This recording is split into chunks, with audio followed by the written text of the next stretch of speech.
Invest Madhya Pradesh business forum के आज के इस कार्यक्रम में हमारे बीच अपना विषय विस्तार से रख करके गए माननीय मंत्री यूरोपीय संघ एच.ई. जामुसे, इस अवसर पर अभी जिनने अच्छे से बात रखी हमारे भारत के कौंसल जनरल बार्सिलोना माननीय सुंदर मूर्ति जी, निदेशक फॉर्मेट डेल travel national Kilian Garcia ji, इस अवसर पर सुश्री क्रिस्टीना निदेशक इंटरनेशनल ट्रेड यूनिट माननीय संजय दुबे जी, माननीय शिवशेखर शुक्ला जी, राघवेंद्र सिंह जी, सुदाम खांडे जी, इलय राजा जी, नमस्ते बार्सिलोना।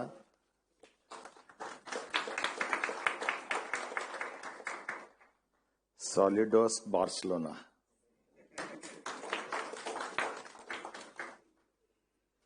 मैं यूरोप की आंख बार्सिलोना को भारत की ओर से, भारत के हृदय स्थल मध्य प्रदेश की ओर से आपको नमस्कार करता हूं, आपको प्रणाम करता हूं। मंच पर उपस्थित सभी अतिथिगण, इस सभागार में मौजूद सभी भाइयों और बहनों, आधुनिकता और परंपरा को चमत्कार में कैसे बदला जा सकता है। दुनिया में कहीं सीखना हो तो बार्सिलोना से, स्पेन से सीखा जा सकता है। हमारे लिए ये बार्सिलोना का अपने इस अलग प्रकार के शहर के हिस्ट्री में जिस प्रकार से नवाचारों का शहर, चमत्कारों का शहर और पुरुषार्थी और प्रारब्ध के ऊपर एक तरह से अपनी विजय पताका फहराने वाला शहर ये बार्सिलोना, आपका मैं स्वागत करता हूं, अभिनंदन करता हूं। इस शहर को ऐसा लगता देख करके कि जैसे सपनों का शहर हो। हमारे यहाँ तो माँ सरस्वती की हमारी सबके अवधारणा है कि माँ सरस्वती के माध्यम से कल्पनाशीलता के बाहर जाकर के भी उसकी सुंदरता ग्रहण होती है। ऐसा लग रहा है कि सरस्वती माँ ने सीधे बार्सिलोना का आशीर्वाद दे दिया है। वो दृश्य ऊपर से भी दिखाई देता जब मैं यहाँ उतरने वाला था और यहाँ आकर के देखकर भी लगता है जिस प्रकार से शहर की रचना बनी हुई है, जिस प्रकार से बाकी व्यवस्थाओं के साथ यहाँ के लोग अपने अतीत से भी गौरवशाली संबंध रखना चाहते हैं। और मैं माननीय प्रधानमंत्री जी को याद करूंगा जब उनने भारत के संदर्भ में ये बात कही है कि विरासत से विकास की ओर कदम बढ़ाएं, तो मुझे लगता है स्पेन उनके दिल में जरूर होगा। इस नाते से उन्होंने ये शुरुआत की होगी। इस माध्यम से भी मैं माननीय प्रधानमंत्री जी के माध्यम से आपके इस गौरवशाली अतीत को नमस्ते करता हूं। भूमध्य सागर के शहर समीप बसा हुआ यह शहर प्राचीन व्यापार व्यवसाय के माध्यम से अपनी पहचान बनाता है। टूरिज्म, तकनीक, रचनात्मक उद्योगों की ये नगरी बन चुका है। और बार्सिलोना के संबंध में बोलने के लिए तो बहुत कुछ है, लेकिन मेरे पहले सारे वक्ताओं को बोलते बोलते समय की सीमा भी बताई गई थी, तो मैं अपने से भी पालन करना चाहूंगा कि मैं भी आपके इस समय सीमा का पालन करते हुए अपनी बात कहूं। बातें सारी आ गई है, चाहे खेल हो, कला हो, पर्यटन हो, प्रौद्योगिकी हो। बार्सिलोना ने विकास और नवाचार का एक नया मार्ग दिखाया है।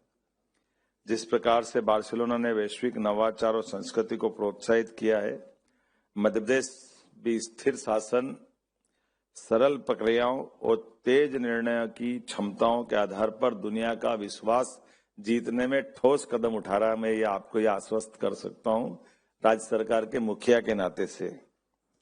हमारे लिए भारत के संदर्भ में तो सारी बातें आ ही चुकी है। दुनिया की सबसे बड़ी चौथी अर्थव्यवस्था में भारत अपने स्थान पर है और कुछ समय बाद ये तीसरे स्थान तक भी अपने परिश्रम और पुरुषार्थ से पहुंचेगा। ये माननीय नरेंद्र मोदी जी का चमत्कार, माननीय प्रधानमंत्री जी का चमत्कार दुनिया देख रही है, एहसास कर रही है। उनकी प्रेरणा से make in India, digital India, startup India, ऐसे कई औद्योगिक विकासों की नई दिशाएं प्रारंभ हुई है। दोनों देशों के स्पेन के संदर्भ में अगर कहूं तो भारत और स्पेन के दोनों के बीच लोकतंत्र, नवाचार, मानवता के साझा मूल्यों पर दोनों देश खड़े दिखाई दे रहे हैं। हमारे द्विपक्षीय व्यापार में भी 9 बिलियन अमेरिकी डॉलर को हमने पार किया है। 230 से अधिक स्पेनिश कंपनियां भारत में सक्रिय है और 80 तो भारत से आकर स्पेन में सक्रिय है। C-295 एयरक्राफ्ट डील जैसे रक्षा समझौतों ने हमारी तकनीक, सहयोग और औद्योगिक विकास को नई गति दी है। डिफेंस सेक्टर में भी हमारी ऐतिहासिक साझेदारी हुई है, जिसमें कई सौ विमान या कई प्रकार के हमारी आपस की व्यापारिक संभावनाओं पे हमने अपनी ठोस गति बढ़ाई है। मध्य प्रदेश के संदर्भ में अगर मैं कहना चाहूंगा तो ऐसा लगा कि यहाँ जिस प्रकार की मध्य प्रदेश की और स्पेन की हमारी यात्रा प्रारंभ करने के पहले जो कल्पनाशीलता थी, मुझे लगा कि वो सच्चे अर्थों में कई देशों में गया, लेकिन सबसे ज्यादा आनंद कहीं आया तो स्पेन में आपके बीच मिलकर के आनंद आया। मुझे इस बात की प्रसन्नता। एक एक चीज स्पेन ने अपने सभी प्रकार के अलग अलग सेक्टर में, इंडिटेक्स में जब मैं कल गया था तो काटन तो हमारा, और काटन के माध्यम से कपड़े की दुनिया में बेताज बादशाह बनने की जो क्षमता यहाँ हासिल हुई है, ऐसा लगा दो बिछड़े भाइयों की ताकत का एक बड़ा मुकाम हमारा रेडीमेड गारमेंट्स का या टेक्सटाइल का भी है। ये मुकाम मुझे यहाँ आके अपने आत्मविश्वास को और मजबूत करने का मौका मिला है।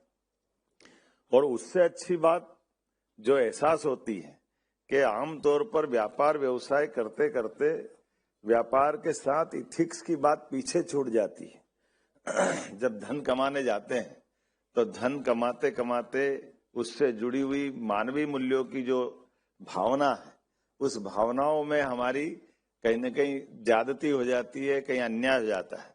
लेकिन मुझे इस बात की प्रसन्नता है, जब हमने हमारी कपास की उत्पादकता के आधार पर, जब मैं इंडिटेक्स में कपड़े की इंडस्ट्री के साथ गया, मेरे साथ कई हमारे अपने वहां से जुड़े हुए उस रोजगार के आधार पर इंडस्ट्रियलिस्ट भी थे, तो जिस प्रकार से वहां बात हुई वो हमारे संबंधों को और प्रगाढ़ करती। जब उनने कहा कि आप एनर्जी भी अगर उपयोग करते हैं, बिजली उपयोग करते हैं, तो ग्रीन एनर्जी होना चाहिए।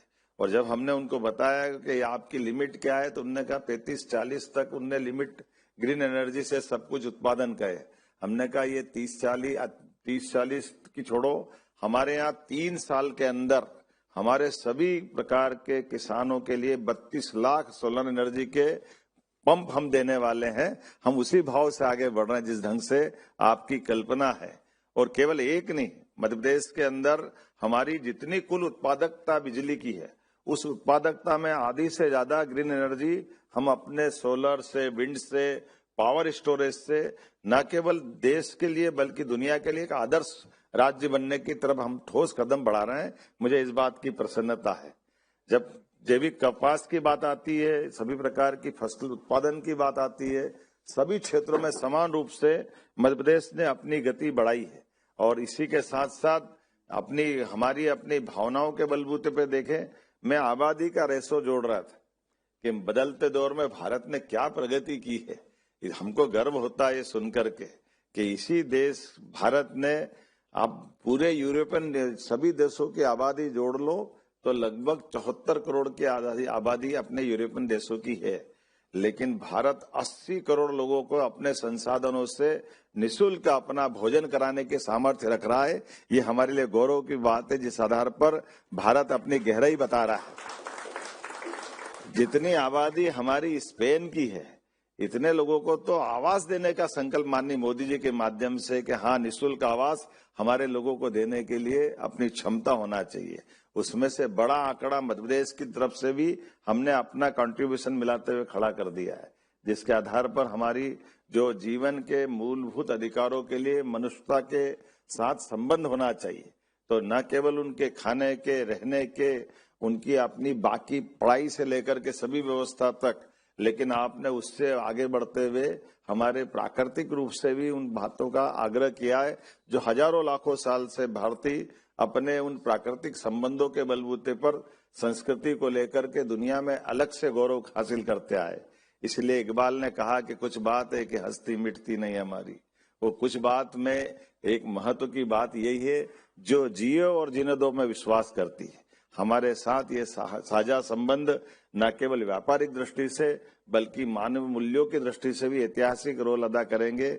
इस नाते से आइए, स्पेन अब उस तरफ बढ़ रहा है जिस तरफ की संभावना हमने वैश्विक नक्शे पे आज के दौर में देखी है कि आज यूरोपियन देशों के लिए अगर सबसे सही राह पे चलने वाला एक साझेदार की बात करेंगे तो हमारा भारत उस दिशा में अपनी भूमिका अदा करने के लिए तैयार है, जिसकी वर्षों से इंतजार था।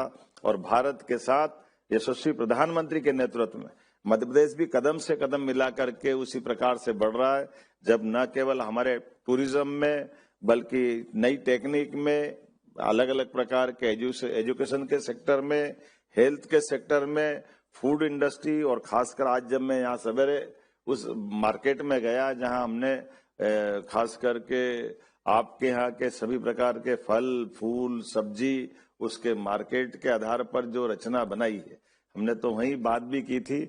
और ये उसी प्रकार से जब हमारे अपने ये जो फूड सप्लाई चेन को संभालते हुए दुनिया के अंदर एक अलग प्रकार से स्पेन ने अपनी जगह बनाई है, तो डेटा सेंटर में भी कल हमने जो निर्णय किया और हमारी काम करने की गति भी आपको दिखाई देगी कि कल हमने डेटा सेंटर का, उनकी टेक्नोलॉजी को समझने का प्रयास किया और आज मध्य प्रदेश सरकार की ओर से एमओयू कर लिया है। ये बदलते दौर में भारत के अपनी प्रगति का ये प्रमाण भी।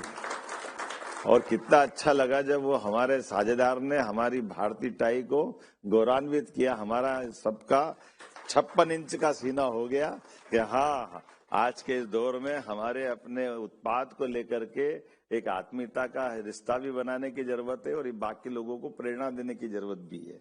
मैं आज के इस अवसर पर बोलने के लिए तो बहुत कुछ बोल सकता हूँ, लेकिन फार्मास्यूटिकल्स और हेल्थ केयर से लगा करके बायोटेक क्लस्टर और कई प्रकार के सेक्टर में हम काम कर रहे हैं। आईटी और डिजिटल इकोनॉमी की दृष्टि से बात आ चुकी है। फिल्म और बाकी चीजों पे भी हमने काम किया है। मैं अगले साल 2025 तो जो चल रहा हमारा उद्योग और रोजगार का वर्ष है, आने वाले 2026 के लिए भारत स्पेन सांस्कृतिक सहयोग के लिए हमने वर्ष निश्चित किया है, जिसके माध्यम से स्पेन के साहित्यकार, कलाकार, विद्वानों को भारत में आमंत्रित करके हम आपस में इस खास करके स्पेन फिल्म कमीशन के साथ हमने एक एमओयू किया जिसपे हम ठोस कदम उठाएंगे। मैं खेलों के लिए भी कल लालिना और यहाँ के भी ऐसे कई सारे फुटबॉल के एसोसिएशन से भी बात कर रहा था और हमने कहा कि भविष्य में ओलंपिक में हमारे यहाँ कई प्रकार के अलग अलग क्लबों के साथ विभिन्न खेलों में भी एक दूसरे से साझा रूप से हम आगे बढ़ सकते हैं। बोलने के लिए तो बहुत कुछ है, लेकिन करने के लिए बहुत थोड़ा समय है। मैं मान के चलता हूँ, थोड़ा ज्यादा मत बोलो, थोड़ा बोलो और ठोस काम करो। इस भाव के निहित करते हुए अपनी बात को समाप्त करता हूँ। पुनः आप सबका अभिनंदन करता हूँ। बहुत बहुत धन्यवाद। भारत माता की जय।